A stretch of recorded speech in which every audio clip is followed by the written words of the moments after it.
going on YouTube? It's your girl Nadi by Nature back with another movie review. This time we're doing the 2006 remake The Hills Have Eyes. I consider this one a classic, but we'll get into that at the end of this video. But let's not waste no more time, y'all. Let's go ahead and get right into this movie review. So the movie already starts off with an opening message and it says between 1945 and 1962, the United States conducted 331 atmospheric nuclear tests.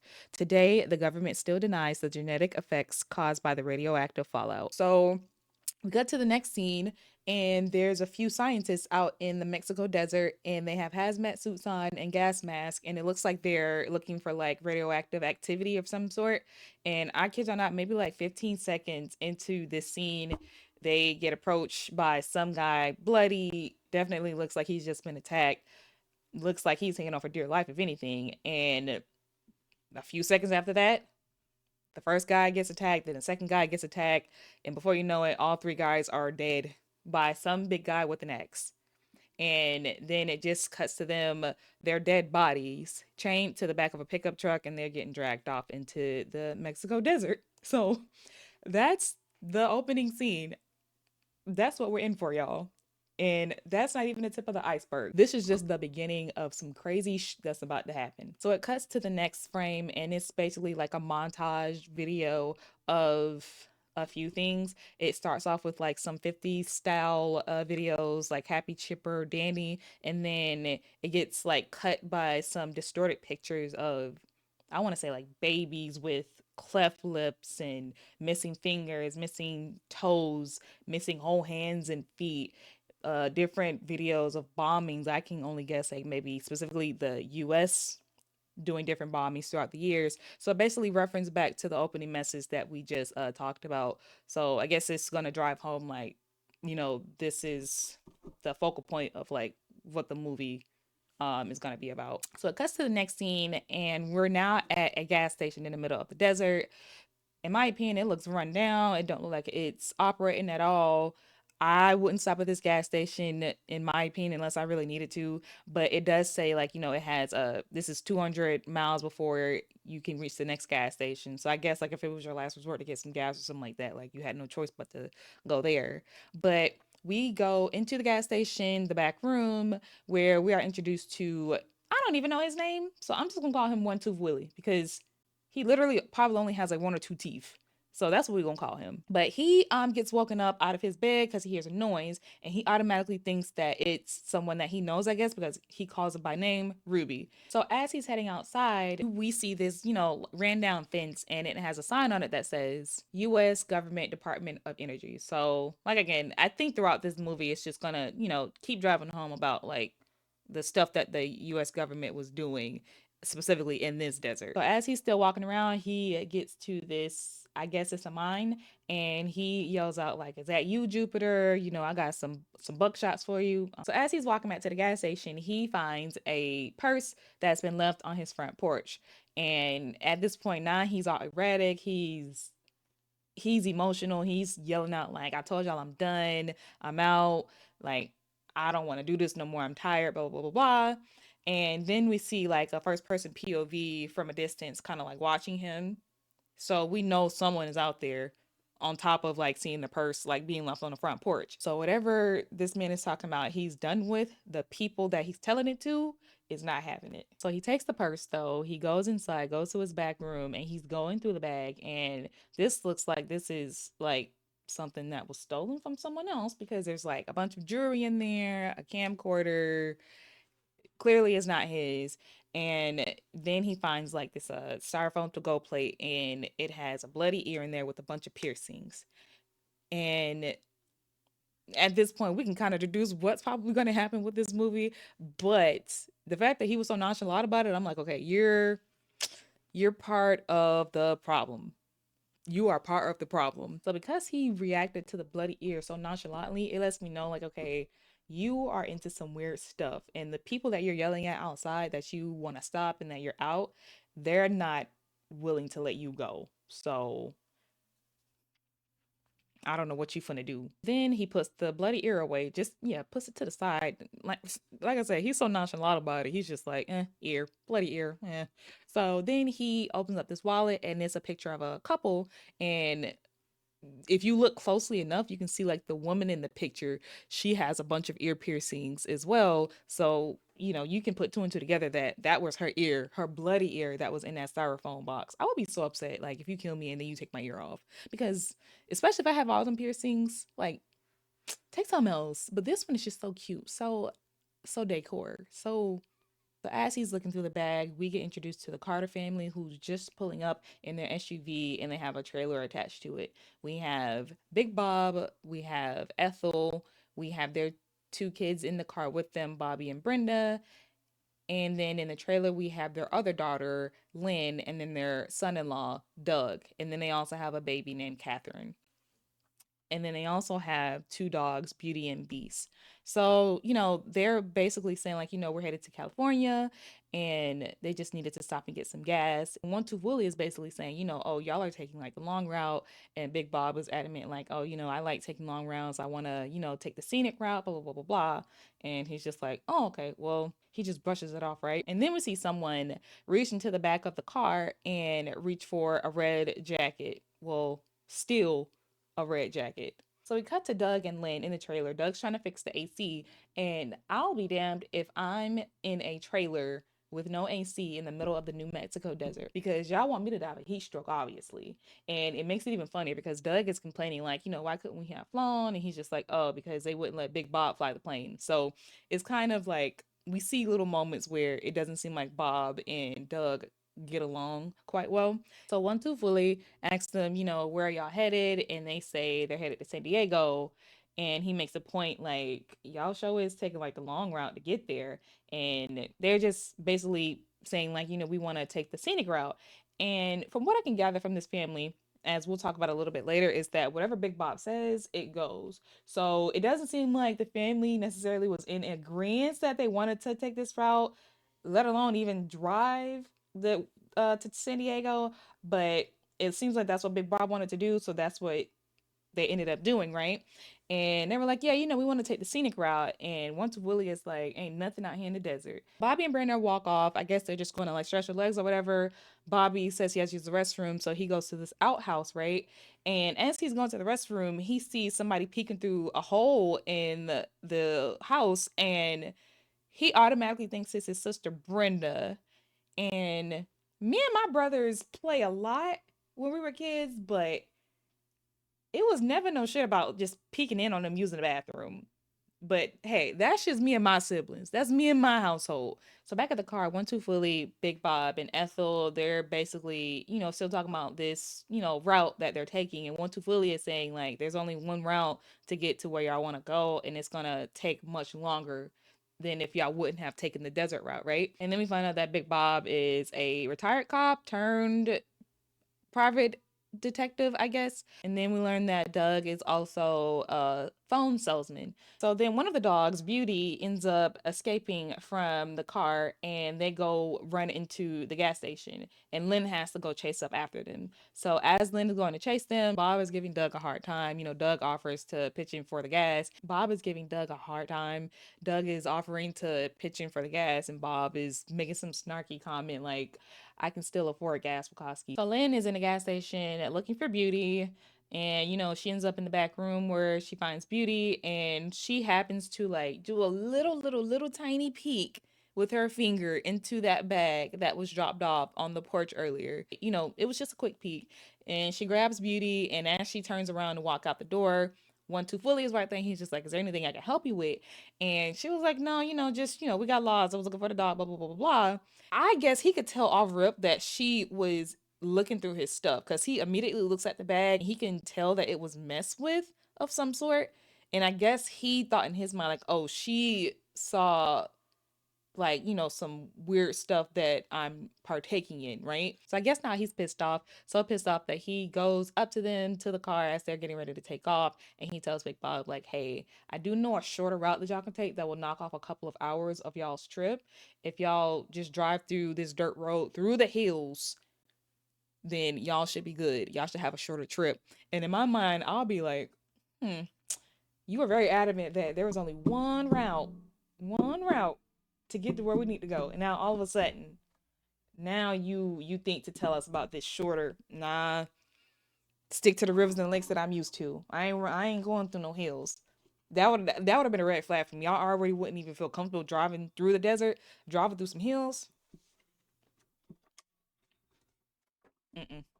So to my surprise, which I wouldn't even think a guy like Big Bob would even take that advice, but he does, and they drive off, and One Tooth Willie basically is like, "Have a safe trip." I'm just like, you fucker, goddamn well, they're not gonna have a safe goddamn trip. So as they're driving on a dirt road, we see spike strips in the middle of the road, and they come up, and we all know that spike strips don't just come up on their own, right? The car runs through the spike strips, busts the tires out. Big Bob loses control of the car, crashes right into a rock. Car totaled. So everyone's getting in the car, panicking, trying to figure out what happened, and they don't even know that the car had got hit with spike strips. Big Bob just thinks like, it popped the gasket or something like that. Now they're like, oh my gosh, what are we gonna do? We're in the middle of nowhere. At this point, I think they drove like 8, 9 miles. So they're kind of stranded. They're very stranded. They're definitely stranded at this point. So as they're trying to figure out what to do, both of the dogs escape. Doug can't get a signal with both of his phones. Brenda, she foreshadowed everything that's about to happen. She said, "We are so fucked." You're so fucked. And yes, indeed, y'all are. And even Big Bob makes a point, like, we have a CV radio, but the freeway is on the way other side of the hills, so we won't get a signal no way. So now the plan is for Big Bob to walk back to the gas station, which I think he said was about 8 miles, and then for Doug to walk the opposite way, basically walk ahead, and to see where this road that they were taking leads to. And if he doesn't find anything for about 5 miles, then to just come back. So Big Bob gives Bobby a gun and he takes a gun. And then he jokes with Doug again. He's like, Bobby, don't tease Doug with that gun. Don't point it at him because, he's a Democrat. They don't believe in guns. And I'm just like, oh my gosh, this. We can clearly see like Bob is like a Republican, he's very patriotic, he's all of the things, and I think that's probably why him and Doug butt heads a lot, because they have like different, I guess, views from what I can gather. They don't really speak too much about their politics, but you can clearly see like one is probably more, I guess, conservative than the other. So now we get Lynn in the trailer. I guess she's looking for something, and she looks out the window for a split second, and she sees like this like flash out into the mountains. She goes to another window and she sees the flash again. And I guess before she can process like what's going on, Bobby, runs up to the window on the other side and just joking with her or whatever, and I guess she just kind of waves off like, what she just saw. But in my opinion, I'm like, girl, if you saw a flash in the middle of the mountains, you would imagine like someone was out there. You didn't see it once, you saw it twice through two different windows. So me personally, I'm a paranoid person, so it wouldn't take much for me to think like something's going on. In that moment, I'm for sure telling somebody like, "Hey, Dad, before y'all go, there's flashing going on in the mountains. I saw it twice." So Big Bob and Doug are about to start walking. Big Bob is going to go ahead and walk back to the gas station to see if he can call a tow truck to come and get them. And Doug is supposed to walk ahead and see where this road was supposed to take them, and to see if that could get him some type of help that he can bring back. And if he doesn't see anything for like the next 5 or 6 miles, he's just supposed to come back. And then Ethel does make a good point, like, Big Bob, you probably won't be back before sunset. And that worries her. That would worry me. Like, walking in the desert is already scary enough by yourself, but walking in the desert by yourself at night, mm-mm. So as Big Bob and Doug are starting to walk their separate ways, the camera pans out to a frame of binoculars. So so now we're at the trailer with Ethel, Lynn, Brenda, and Bobby, and the baby, and the two dogs. So everybody's just chilling, having a good time, laughing, sharing stories, blah blah blah blah blah. Brenda goes into the trailer and she leaves the door open, and that causes Beauty to escape. It's always Beauty, right? This is the second time escaping. Like, girl, what's your issue? Do you not know we are kind of in danger right now? So Bobby has to go run after her. And baby, when I tell you Beauty must have hauled ass, because before Bobby could even like get a good takeoff, she was out of eyesight, right? So Bobby is deep, and I mean deep, and I do mean deep in these hills at this point looking for this dog. And I don't have a dog. I've never owned a dog. Eventually, at some point in my life, I will have a dog. But there's some things I'm just not doing. If my dog runs into the hills, the best I can do is call Beauty, Beauty. Well, maybe she'll come back later. I don't know. I'm not not going to no damn hills. He ends up finding some blood droppings, then a blood trail. And he follows that blood trail and he finds, unfortunately, Beauty's body sitting there lifeless, right? So he walks up to it, just already emotional, and he like tries to roll her over and he sees that my girl has been gutted, which in my mind, I'm like, damn, this all happened so quickly. So because he sees that, Beauty has been gutted, he now knows that someone is out here and there's someone dangerous out here specifically. So now he's panicking. He starts to run. And I guess he didn't see like that the cliff that he was on like ended. So, but by the time he could realize it, he had already fell off the cliff and he lands flat on his back and he's knocked the hell out. This is where we get introduced to Ruby. She's the one that stole the red jacket that was in the car, and she's sitting there, like comforting him or whatever. For right now, she's not causing any harm. So as she's doing that, she happens to see like there's some blood dropping on Bobby's face. She looks up. There's another man sitting there going to fucking work on Beauty's leg, and he's sitting there laughing and just taunting Ruby and stuff like that. And Ruby looks disgusted. And I'm saying, like, okay, Ruby very much is one of these people that got affected, like, with the birth defects and stuff like that, right? So she's probably seen some stuff. The fact that she's seen him and looked disgusted means, like, yeah, you're a nasty motherfucker. So now we go to Doug, who's walking, right? And he comes across this big ass crater, and this crater is filled with like a bunch of cars. I mean, like probably 2 dozen cars, right? So he goes in this crater, he's looking through all the cars, he finds a teddy bear, and that teddy bear looks like fairly new. Doesn't even seem like it's like just been sitting there for years, right? So it would make me think like, okay, someone like has been here recently. And even like from the audience's point of view, you can see like there's been like some blood, like some bloody handprints and stuff like that on the other side of the car that Doug was digging through. The all the cars seem like they're total. It seems like the tires have been messed up. And I just need for Doug to put like his thinking cap on, because I will automatically think like, damn, all these cars got the same damn damages that our car has. All of the tires are blown out. Right? Maybe it's just me. Maybe I'm just too paranoid for my own good, but I will automatically know like, okay, this is not right. And even if like I'm sorting through these cars, at some point I would have been like, okay, where are the people that own these cars? Because y'all totaled y'all cars and then y'all are nowhere to be found. Like I would think like there has to be someone somewhere nearby that had to have put these cars here. That's just me. My critical thinking skills be on go all the times. So I don't know. And now it's nighttime. And now we cut to Big Bob. He makes it to the gas station. Clearly feet hurt. Clearly corns are on fire, right? So he heads inside and he tries to use the payphone that's inside, but it's out of service. And then he's calling for 1-2 Willie, but he's not getting an answer. So he goes to the back room, right? And he's looking through the stuff on the table, and he goes through the bag as well, like daughter, like father, right? So he's going through this bag.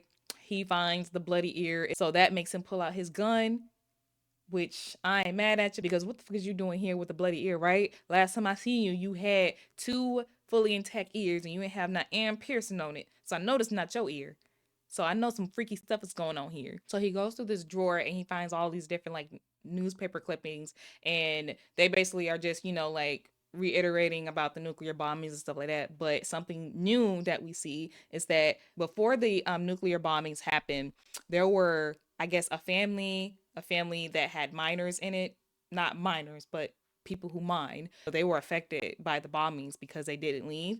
And so that, on top of the pictures of the birth defects of the babies that he saw, and then he saw a bunch of different IDs of people and wallets and jewelry and stuff like that. He put two and two together, and he knows exactly what 1-2 Willie is doing, possibly with some other people out there in the desert. So he heads outside. He gets into a car, and luckily he finds the keys. He goes to crank it, but then he hears 1-2 Willie off in the distance, and he hears the noise come from another outhouse, right? So as he's walking, you can hear 1-2 Willie talking about some like, you locked the miners in there, like they were wild animals. What kind of place is that? He opens the door, finds 1-2 Willie there with, a bottle of hooch and a gun, right? And he's like, put the gun up, put the gun up. And he said, I did the best that I could. And before Big Bob could do anything, he self deletes himself. So before Big Bob can even react to what just happened, he now hears off in another direction someone whispering daddy, but it's in like a taunting whispering at that. So now it's dark. Big Bob don't know where the voices are coming from, so he's just shooting in different directions, hoping something stick, right? So he makes his way back to the car. He tries to crank it up, and then he hears daddy one more time. He looks in the rearview mirror, right? It's a man in the back. So before he can grab his gun, he gets his head cracked by the mirror or the mirror cracked by his head, whichever one y'all want to go with. But he's getting it cracked, and more cracked until I guess eventually he just passes out. And the next thing he sees is him being dragged on a wagon through the mines. And he's just so out of it. His vision is blurry. He can barely see like the two guys that are dragging him, but he can hear them and they're just like, exchanging words like they didn't take his gun or whatever. So Big Bob, it's not looking too good for you. The saxophones is definitely getting louder and louder for you, my boy. So we cut back to the trailer. And at this point, Bobby still hasn't been found. So they done sent Lynn and Brenda out to go find him in the hills, right? I love my siblings, I do, but I can do is call for you. The best I can do is call for you. But we see that Ruby is still by Bobby's side, just, humming to him, comforting him. And I'm just like, girl, you ain't even trying to wake him up. You just been sitting here this whole time staring at him. Like, you ain't got nothing better else to do. Like, damn. So as she's comforting him, we hear Brenda off in the distance yelling Bobby's name. And I guess she got close enough to where Bobby heard it and that wakes him up. So cut back to the trailer. They're doing first aid on Bobby because, he hit his head. He's bleeding pretty badly. He doesn't make mention that Beauty is dead, which is mind boggling to me. That's the first thing I would have said when someone found me. Hey, Bobby, you okay? Beauty dead. Beauty's dead. And not even dead. Beauty was murdered. Beauty was gutted. I would have gave y'all a mental picture because we got I gotta let people know, like, hey, there's some weird shit going on around here and there's some dangerous people. Obviously, I'm not gonna be the only person that knows this information. Bobby doesn't say anything, right? Clearly nervous at this point. He's asking, like, have you tried the radio again? Lynn is like, yeah, we tried it, but there was like some weird talking on the other end of it, like some weird perverted stuff being said. And we'll get to that later. So they end up hearing a noise outside. So that obviously causes Bobby to be on go because he knows something is going on. So he heads outside and he sees that Beast's chain has been broken. So Beast is gone. Bad enough one dog already gone and dead. So Bobby, he starts calling for Beast, which is what I would have done because I'm not going back in them hills. But as he's calling for him, Doug comes up behind him. Bobby already being paranoid. He points the gun at Doug because he doesn't know it's him at first. Doug is like telling him like, y'all, I wasn't able to find anything. It was a dead end. I just came across this crater and it looks like it could just be a dump site for cars, but a lot of this stuff seems like it's brand new. And I'm just like, I need for y'all to start putting two and two together because this stuff is brand new, which means that people probably were here recently. And if it's a dump site, where are the people that are dumping the cars?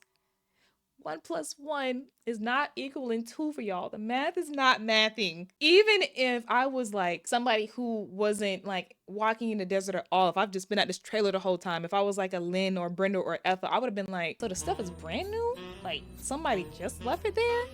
Explain to me more about this crater.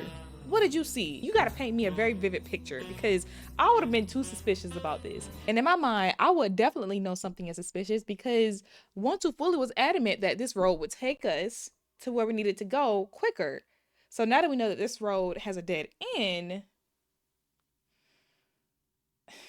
but nobody's picking up pieces. Nobody's picking up the pieces. Nobody's putting two and two together. Nobody's doing anything logical at this point. And then someone may mention like, maybe we missed a turn or something. I'm just like, I don't even know Big Bob. So now because it's late, I guess Doug has been, walking for damn near about like 10 miles, right? Back and forth. He's ready to go to bed. So him and Lynn, they make their way to the SUV where they're gonna sleep because they're a married couple, so it makes sense. Doug makes a point like it's kind of weird for 5 people to be sleeping in this trailer. We rather just sleep in the SUV where we have more room.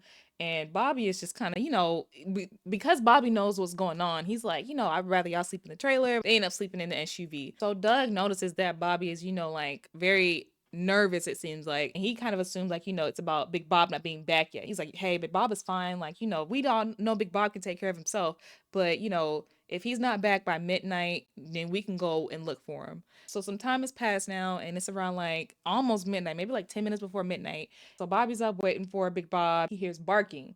So of course we hear barking, we assume it's Beast because we know Beauty's dead, right? So Bobby follows the barking noise to a bush, and it goes from like a barking to like a snarling. And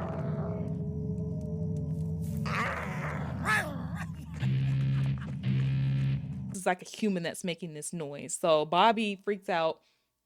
He goes back to the SUV telling them like, hey, like something is going on here and I'm really scared. And they're looking at him like he's crazy and they're not taking him seriously. So Bobby sees that and he's like, hey, Beauty is dead. And he tells him how she died too, like she was murdered.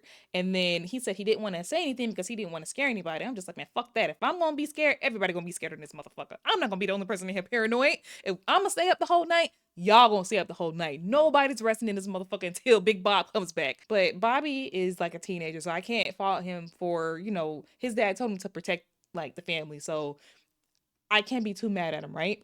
But now that Bobby has said, like, hey, we're in danger, now Doug, it's like, okay, like, let's go ahead and get up out this SUV and see what's going on because Big Bob also is not back yet and it is midnight at this. So as Bobby is talking to Doug and Lynn in the SUV, back in the trailer, Brenda is sleeping with her headphones in still, and unfortunately she does, get attacked, get essayed by Pluto and Lizard. Now we don't have to get into like the specifics of what all happened and stuff like that, but just know like, some unfortunate fucked up shit happened. And yeah. So as the unfortunate is happening to Brenda, Bobby and Doug, they're getting ready to walk into the trailer. And as they open the door, I guess that alerts one of the guys and they yell into the walkie-talkie now. So then the camera pans off into a distance. Big Bob hung up, being set on fire, and it is the craziest shit that I have seen. And he's screaming for bloody murder too. Like it's a terrible ass situation to be in. So Bobby and Doug, they see it. Ethel sees it, Lynn sees it, and all the while, like Brenda is getting attacked in the back. He runs with the fire extinguisher. Ethel, Lynn, and Bobby are trying to like figure out a way to get him down and get the fire out. And y'all, it's just a freaked up situation altogether because how the movie has it is it just keeps panning back from Brenda to Bob, Brenda to Bob. It I don't know what I would have done in that situation, y'all. It's freaking crazy. So the family at this point, they're just like they can't do anything. They can't like stop the fire. They can't get him down. They're just basically just watching this man burn, and they know there's nothing like in their control that they can do. But I will point out one thing that happened in that trailer outside of Brendan that really, really, really pissed me off was that Lizard ate a freaking parrot or a parakeet, one or the other. But he literally took it in his hands, bit off the head, and then he drank the blood. That is asinine. That is freaking nuts. For no reason. Who sits there and looks at a bird and be like, ooh, I want to drink your blood. Like you're a freaking vampire. I don't know, yeah, that really pissed me off. I'm just like, all right, man, you need to have some coop about yourself. You already like are on my shit list because what you're doing to Brenda. And now you add on to it by drinking a freaking parrot's blood. Like, what are we doing here? You just seem like you're doing shit just to do it. And that's that. Ugh. Let's move on, y'all. So Linda hears Brenda screaming back in the trailer, right? So she runs back to the trailer. She gets inside and she sees Lizard holding baby Catherine and Pluto in the back holding Brenda, who's clearly distraught, like boohoo crying, screaming for bloody murder. And I'll give Lynn her props because the first thing she does is she grabs a pan and she whacks Lizard across the head. And before she can do something else, he grabs her hand with one hand, and in his other hand has the gun pointed at baby Catherine. And now she can't do anything. So now Lizard, for some odd reason, feels the need to yeah, this is so weird. Like fondle her and lactate her. Let's just call it that. It was they are doing a very good job of making me hate these antagonists. I tell you that much. So as he's doing that, he still has the gun pointed at the baby. Ethel walks in. She sees what's happening, right? So she has a big rock in her hand. So as she's getting ready to hit him with it, Pluto sees it in the back and tells like Lizard to watch out, and Lizard instantly shoots her. goes flying back. She's down for the count, right? So now that Lynn sees that Lizard is distracted for a split second, she's able to grab a knife from the side, stab him in the foot. But her mistake was she was too busy grinding it into his foot versus like, girl, you need to stab him multiple times in multiple different places. If Scream didn't teach us nothing else, get him in the head. After the foot, I would have right in the head. That wouldn't have did nothing to his old crazy ass, but hey, it's worth a shot. So as she's grinding it into the foot, he takes the gun off of the baby and points it at her head and shoots her. So now her and her mom are shot. So as all of this is going on, they do get Big Bob down and the fire out. And now Bobby, he's pissed. He's like, man, my daddy done died and my dog done died. Y'all done murder both of them. I'm about to get this shit back in blood. So he runs off with his gun. He's like, I'm gonna go shoot these motherfuckers. But as he's walking, that's when Doug and Bobby, they both hear those gunshots. So they run to the trailer. As they're running to the trailer, Lizard and Pluto are outside the trailer. Lizard has a hold of Brenda and he's about to shoot her in the head, but he runs out of bullets. So he tells her like, hey, I'm gonna come back for you. And I'm just like, leave Brenda alone. Leave her alone. Haven't y'all already caused so much trauma to that girl? Leave her alone. So they run away. Bobby like shoots at him, but of course he misses because Bobby ain't got no aim. They walk in, they see both Ethel and Lynn. The funny thing is, Doug walks into the trailer and he sees Ethel has been shot and he's just like, damn. Then he sees his wife and he's like, oh, oh. I'm just like, damn. So fuck your mom-in-law, huh? Which is like mom-in-law wife. I just thought it was funny. The even fucked up part about it is as he's like looking at his wife, she takes one last like gasp of air, which I guess he probably thought like he still had a chance to save her, but then she dies this time. So now it's like, fuck. So even before he can really process that, he notices that the baby is gone. So now it's like, damn, Bob is set on fire.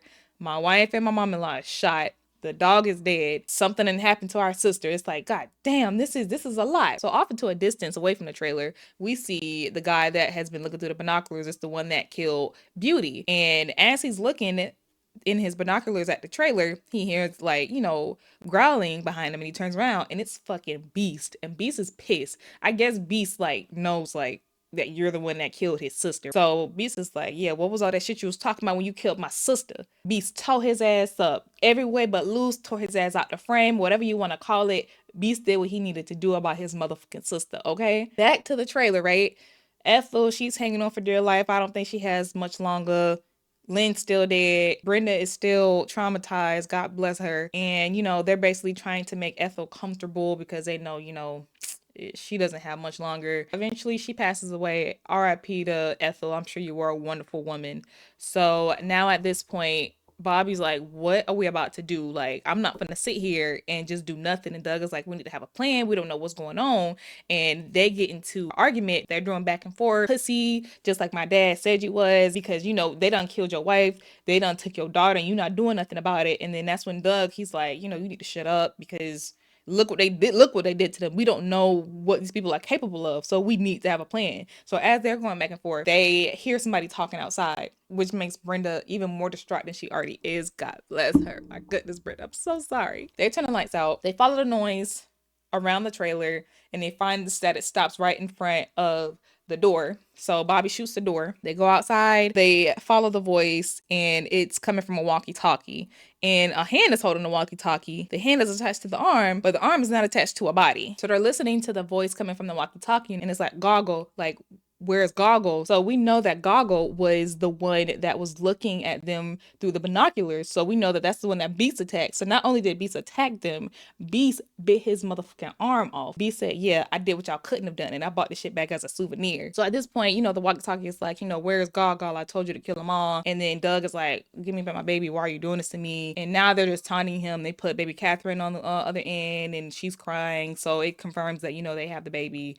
And it's fucked up. And then a little before Doug starts talking, we do hear that the person on the other end, they do say Jupiter's gonna kill him off. So we know like at some point someone's gonna come back to come and kill these people. So now that Doug knows for sure that they have his baby and that they was taunting him with it, that activates something in him and that makes him ask Bobby like, hey, how many bullets do you have left? It's time to go. I ain't got time to wait. So now it's the next morning. Doug done woke up at the crack of dawn. He got him a little piece of bat and he got Beast with him and he's leaving Brenda and Bobby back at the trailer and he's going to get his baby. So he ends up making it to the entrance of the mines, and he sees a bunch of different graves. And from what I can deduce from it, the miners that got killed from the bombing, and they have like a bunch of different graves that have like different keepsakes and stuff on it. So I mean, yeah, do what you need to do for your family to memorialize them or whatever, but it's still fuck y'all. So Doug makes it through the mines and he ends up finding this long lost town that this fucked up family is living in. Back at the trailer, Bobby and Brenda, they're making like, you know, some booby traps. Brenda is making a smoke signal. She's just to see if the smoke can get a signal out to somebody to see so they can come and rescue them. But, you know, Bobby's just like, we're on the other side of the hills. Ain't nobody gonna see that. They're both going through it. So Doug makes his way to the town. He's trying to see like where his baby possibly could be held at. And he sees that there's a running generator at one of the houses. So, you know, you can put two and two together. Running generator means there's power. I mean, someone's using that power. Someone's in that house. So he looks through the window and he sees his baby right there in the room. So he's like, all right. He leaves Beast inside of one of the cars because Beast is making too much noise. Now, in any other situation, I'd be like, yeah, Beast, you coming with me. But Beast was making too much noise. And if you make the wrong noise at the wrong time, we called at that point. And you can tell that Beast is pissed about it too. Beast is like, man, I done showed y'all that I can get in the field. I bought that hand back for y'all. Y'all not believing in me like y'all should. But I'll stay here. I'll be quiet. But when he leave, I'll be talking again. So Doug makes it into the house. He's walking down this hallway and he passes one room that has a lady inside and her name is Big Mama. And Big Mama is combing her wig, trying to get in the mood for when she go out later. So he makes it past that room. He makes it to the last room where the baby's in. He gets the baby, walks right past Big Mama's room again, makes it all the way to the end of the hallway. And as he's walking out of the hallway and he turns left, Big Mama clocked his ass. She was mad that you interrupted her time to get ready for the club and interrupted her time to watch divorce court. Now I got to get up and whack your ass because you want to save your baby. How dare you? So now we cut to Doug. He's clearly like entrapped in something. And as the camera pans out, he's entrapped in something that is filled with fucking dead bodies and body parts. So now he's like freaking out because like he's trapped in this shit with all these dead bodies and he's like trying to punch his way out. And now that the camera pans out, we see that he's stuck in like a deep freezer. And he's trying to punch his way out, punch his way out, punch his way out. He ends up getting out. And me, I'm not even claustrophobic, but if you put me in a box with a bunch of dead bodies, I too would probably get claustrophobic just a little bit. And as soon as he makes it out, he is throwing up. So he makes it out, right? Which I don't know why they just didn't kill him, but I guess that's not Big Mama's forte, right? She leaves that to the other ones. So as this is happening, Beastie Badass, he's getting tired of waiting. He ends up escaping from the car and he runs off somewhere. Doug grabs his bat again. He's walking through this house, trying to see where he is, trying to figure out what's going on. And as he's walking out into the dining room, he sees like a bunch of mannequins and stuff like that. And at the head of the table is burnt to a crisp as Big Bob. Big Bob on a stick. Bob kebab. Shish kebab. No, that was funny. So yeah, he's sitting there and not only do they have him propped up in the seat, they also have an American flag stabbed into the top of his head. And I mean, talk about an American patriot, right? Oof. So as he's looking at Big Bob, he starts to hear someone with a raspy ass voice singing a Star Spangled Banner. So it's like, okay, someone really loves America. So he now is following that voice and we get introduced to Roger from American Dad. I'm sorry. We get introduced to Big Brain. He's not hanging on by a thread. He's hanging on by his head.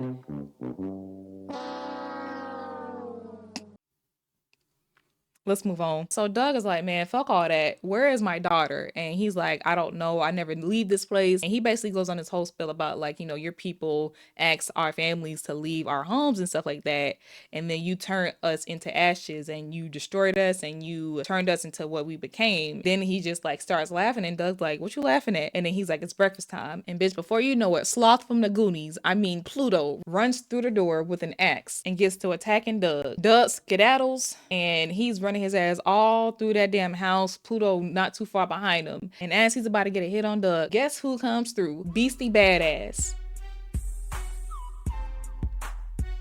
Beastie said, y'all think shit was sweet. Y'all thought I was just gonna kill that one person. I'm gonna kill all y'all. So Beastie is biting Pluto's arm and he is not letting that shit go. And I mean Pluto's turn his ass every which way but loose too. And BC is not letting go. BC was like, listen, you gonna have to cut my motherfucking head off to get me up off your ass. Which I don't like that Doug did this, but Doug runs away. Now we know BC is a badass, right? BC badass. That's his name for a reason. But don't leave your dog like that. Go save your dog. But Doug runs away. He locks himself in the bathroom and he moves the tub in front of the door. And he's, he's faced toward the door. He has his baseball bat and he's just ready for Pluto to try and come in so he can whack his ass. Yes, Pluto knows that he kind of blocked off the door, so he decides to just run through the motherfucking side door and he tackles Doug. So now they fighting again.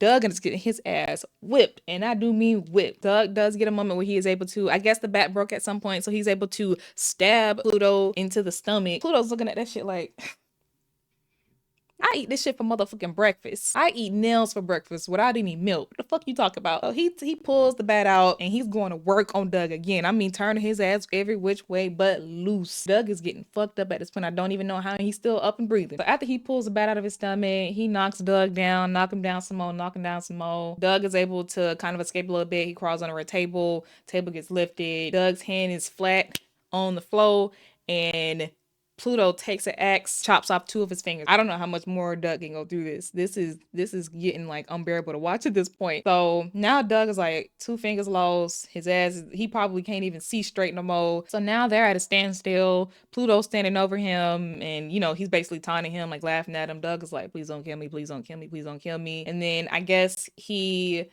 was able to be quick enough to grab a screwdriver that was sitting right next to him and he stabbed Pluto in the foot. So that disarmed him a little bit. And then he grabbed the American flag that was in Bob's head and he stabs Pluto right through the motherfucking neck. And then he stabs him in the head. Scream. I told y'all, Scream be teaching us some things. Always go for the head. So I think that was the final touch for Pluto. Pluto was down and out. So now Doug is like, all right, back to business. Gotta go find my baby wherever she is at. So after this, a guy with the neck brace on and a gun, I guess he hears all the commotion that was going on. So as he's walking towards the house, Doug catches his ass and he starts going to town on him with that axe. And no disabled abuse here. I don't believe in abusing disabled people, but this specific motherfucker, we ain't see him do nothing bad, but I just know he gonna do something bad. So go ahead and off him, Doug. Which he does. He takes that axe and he turns it to the thinner part and he said, ah, right in the eye. Dead. So big head guy, right? Big brain guy? Big brain guy. He sees all of this and he gets on the walkie-talkie. So we now know that he's the guy that's been like talking on the walkie-talkie this whole time. And he's like, Lizard, kill the baby. And I'm just like, you're a fucked up individual. I know what you're so miserable because you never leave this place. I would be miserable too, but I would never be that miserable to where I would want to kill a baby. So now he's sitting here like laughing because he's like, yeah, you finna go like try and find your baby, and all the while your baby finna be dead. And guess who Big Brain hears right in front of him? Beastie bad motherfucking ass. Beastie's mad. He's like, oh, you finna kill Cat? You all right. And then we don't see it, but you can clearly hear like BC going to work on motherfucking Big Brain. And Big Brain is sitting here just screaming bloody murder as he should, because why would you want to kill a baby? So that's the second kill for Beastie. Kudos to you, Beastie. So now we cut to Ruby, who's in another house with baby Catherine, playing with her, making sure she's okay. Ruby does seem like she's a decent person. I don't know how she turned up differently than everyone else, but it is refreshing to kind of see like one of these people like be a good person. So as she's, like playing with baby Catherine, Lizard comes in because Big Brain told him to kill her, and he shoos Ruby away. He grabs a butcher's knife, and when he pulls the blanket back, he sees that it's a pig. So once Lizard can kind of put two and two together that Ruby was the one that took the baby, he screams her name, and Doug, I guess, like looks off into a fire and sees that Ruby is holding something, which he assumes is the baby. He's off on top of one of the hills. So now he's making his way towards her. Back at the trailer, Brenda and Bobby, they're, just kind of standing around, and then one of their booby traps, which is like a fishing rod that Bobby lined around the perimeter of the trailer, it goes off, which means that somebody tripped up on the fishing rod. So now it's like, okay, like we gotta be on guard, we gotta figure out the next move. But come to find out, it was only a tumbleweed that was messing with it. They head back to the car and they see that the car door is open and their mom's body is gone because they put their mom and their sister's bodies in there, and now their mom's body is gone. Now Brenda's like, where's mom? Where's mom? Bobby's telling her, go get in the trailer and, go get the plan ready that we set up. and Bobby is running off. One thing about Bobby, he gonna run off somewhere to go catch somebody. I ain't mad at it. He a brave teenage boy. So he runs off with his gun and he's like, where my mama at? So he goes and he finds Papa Jupiter. Papa Jupiter was the guy that was sitting in the back seat when Big Bob got attacked back at the gas station. Papa Jupiter is going to town on Mama Ethel's body. I mean, you would have thought he didn't eat in days, and he just sitting there just eating. He just eating her guts like it's nobody's business. And as Bobby is watching this, and once he sees that Papa Jupiter sees him, he starts to run. And not only does Bobby run, Bobby runs and shoots backwards. I ain't never seen anybody shoot backward like that before. And I don't think he got a single hit either. So Papa Jupiter is chasing him. He's shooting backwards and running. He makes it to the trailer, closes the door. He sets like a set of matches up towards the frame of the door, and Brenda is opening up the propane tanks. She was close enough to the window to where Papa Jupiter, I guess, like smashed his hand through the window and got a hold of her. Bobby ended up grabbing something and then got a hold of his hands to tie Papa Jupiter's hands. So now his hands are stuck in between the window pane. And now that he's stuck, Brenda and Bobby, they go ahead and escape through the back window. Once Papa Jupiter gets free, he goes through the front door because he doesn't know that they escaped. So once he goes to open the door is a sliding door. So he slides the door, the matches set fire, propane gas tanks, big explosion.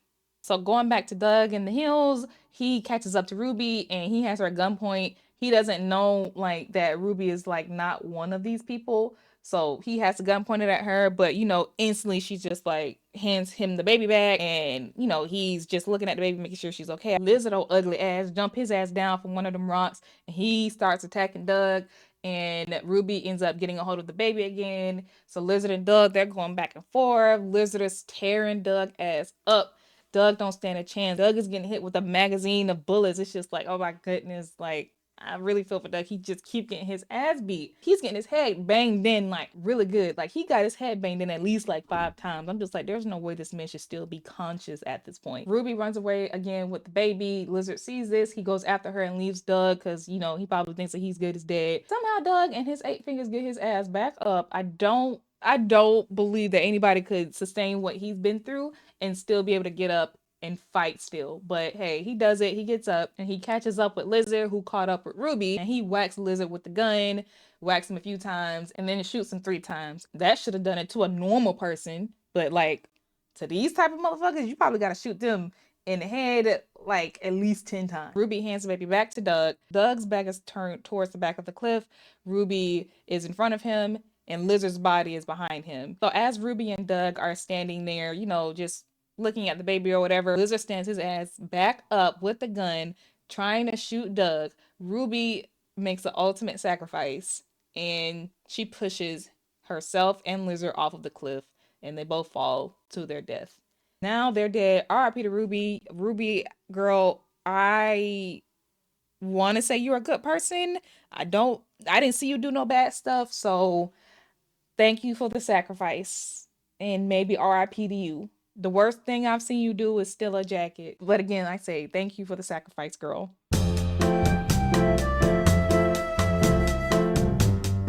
So now we're going back to the trailer, right?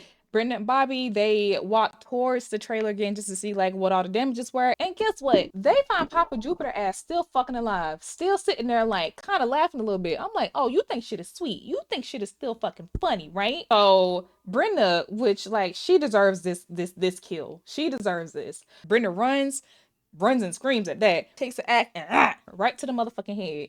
I love how they're doing these head kills. Like, yes, you gotta stab these motherfuckers in the head. You gotta shoot them in the head. Go for the head. These motherfuckers are unstoppable unless you get them in the head. I know that's right. So at this point, they're like, hey, we ain't got no carnival, we ain't got no trailer, we don't really got nothing. Let's try and get up out of here and see if we can make it, right? But before they start to walk, Brenda looks off in the distance and she sees Doug, baby Catherine, and Beastie Badass. And Bobby is in disbelief. He honestly, I don't think Bobby thought that they were going to make it. But, now they are reunited. So now we have Doug, Bobby, Brenda, the dog, and the baby. 4 people made it out of 7 people total. So, I mean, that it's unfortunate that 3 people died. But hey, I think 4 is a good number. So kudos to y'all for surviving. Y'all all played y'all part too. So now they're sitting there reunited. They're all hugging and stuff like that. And as they're doing that, the camera pans out to frames of binoculars. So I guess they missed one. Which in theory, they didn't kill Big Mama. So there is a possibility that someone else is still out there. So it just gave them the opportunity to make a sequel if they wanted to, which we know they make a sequel. But I mean, I'm not mad at the ending, but I am happy that, more than half of the family made it. So yeah, y'all, that's the end of the freaking movie The Hills Have Eyes remake 2006. Let's get into some final thoughts, y'all. So my first thought about this movie is, so let's talk about Doug. Doug, he actually was a sleeper in this because I think in the beginning of the movie, because it painted Doug to be like, like this, I don't want to say soft, but like, this not tough guy. As you can see, like Big Bob wasn't really fond of him. So the fact that Doug was the one that survived, and he probably survived like the biggest challenge in going to that town, getting his baby back and killing he killed two people. He made it back out alive. That's real commendable. Now, if Big Bob were here to see that today, he would have to give him his flowers and be like, you know what, I didn't know you had it in you, but I'm proud of. But Doug had a point to prove. Even though Big Bob isn't alive anymore, I definitely feel like because he felt like his father-in-law probably didn't see him as like a tough macho man, and then Bobby also making comments about it too, about what his dad was saying about him. Doug definitely had a point to prove. Now, granted, his daughter being kidnapped also contributed to him and his bravery. Nonetheless, he was brave. He did what most people wouldn't. He did what most people couldn't. He did what most people shouldn't. So for that, I give Doug his 1-2s. I give him his props. Doug did his big one in this one. I definitely like this movie. Now, granted, like I said, I don't like the SA scenes that happened with Brenda and with Lynn. I always try and skip those when I can. But overall, I do think this movie is, a good classic movie. This is something that, I've been watching since I was a kid. So I definitely think that there was just enough gore and blood for me. I definitely love the aspect of having a sleeper like Doug, be the victorious one in the end. I definitely think that this movie has a great score. The musical selections that they have, the musical choices that they have, I definitely think were great. And I definitely think once the Carter family got on that dirt road, there was nothing they can do at that point. Once they got on that road and got their tires blasted out, there was nothing they could have done at that point to change the inevitable. I think it was always supposed to happen that way once they got on the road. If they would have just stuck on the road that they were originally going to take, the scenic route, they would have still been alive today. I do think that, there's a lot of nuances with I don't know if One Two Willie is the dad or not, but let's just say he's the dad. But, the beginning of this, he very much was like, I can't do this anymore. It seemed like it was really getting to him, like what they were doing to these people that were driving through the desert. But I don't know what was necessarily holding him back. I don't know what was a tipping point for him to change his mind and be like, hey, I don't want to do this anymore. Like he very much knew it was wrong, but it seemed like y'all were doing this for a long time. So that definitely made me curious. But it didn't make him change his mind that much because he ends up telling the Carter family to take that route, right? But yeah, you can definitely tell like his conscience got to him because that's why he self-deleted himself and he just knew like what happened to them was wrong, but what they're also doing is wrong as well. So that's very interesting to think about. But yeah, y'all, if y'all have any questions, comments about this movie, if y'all have any fun facts or anything that y'all think that it would be nice for me to know, definitely put them down in the comments. And for the next movie, if y'all have any suggestions on what y'all want me to review next, definitely put them down in the comments. I will definitely love to review all different types of genres. It doesn't have to be horror or thriller, like I said in the last movie. When a Stranger Calls, if y'all haven't seen that, definitely go check that out. Definitely would love to do like a little comedy, romance, action. I'm open for all of it. And as always, y'all, make sure y'all are spreading love wherever y'all can because the world needs a lot more of it. Thank y'all so much.